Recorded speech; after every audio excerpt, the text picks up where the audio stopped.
আলো জ্বলে ওঠে যখন অন্ধকার নিঃশেষ হয়ে যায়। জীবনের ক্লান্তি, হাহাকার, ধুলোমাখা গ্রাম কিংবা ধূসর দিন, সব কিছুর মাঝেও একদিন জেগে ওঠে এক নবীন ভোর। আমি বাবাই আজ শোনাতে চাই আমার লেখা একটি কবিতা। কবিতাটি হলো নবীন সুর, নতুন এক সুর। এই কবিতায় আমি খুঁজে ফিরেছি বা খুঁজে পেয়েছি আশার আলো, জীবনের গান আর ভোরের নতুন ছোঁয়া।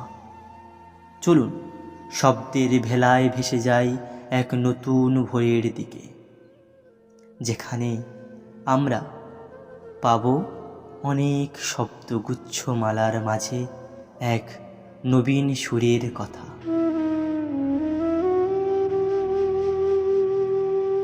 কবিতা নবীন সুর, আমার ছোট্ট প্রয়াস।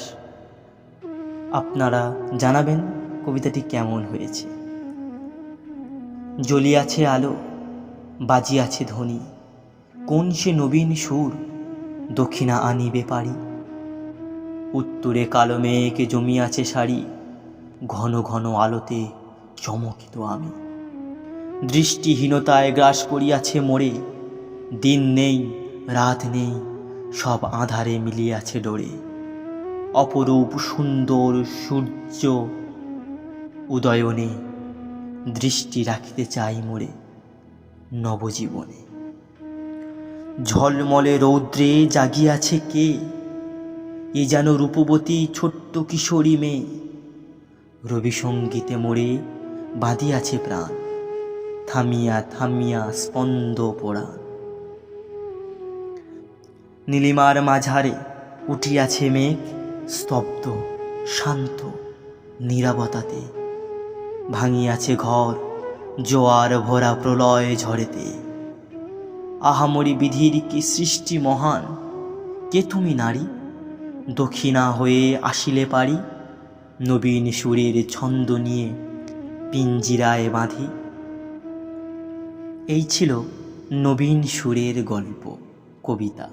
যদি ভালো লেগে থাকে তাহলে শব্দের এই যাত্রায় আমার সঙ্গে সঙ্গ দিয়ে পাশে থেকো। পারলে বা চাইলে আমার ছোট্ট চ্যানেলটিকে সাবস্ক্রাইব করতে পারেন, কারণ আপনার সাবস্ক্রাইব আর লাইক আমাকে দীর্ঘদিন পথ অতিক্রম করতে সাহায্য করবে। ধন্যবাদ। এই পর্যন্ত আমার কবিতাটি শেষ করিলাম। মন্তব্য জানিও এই ভোর তোমার মনে কতখানি আলো ছড়ালো সেটা বিষয়ে। ধন্যবাদ।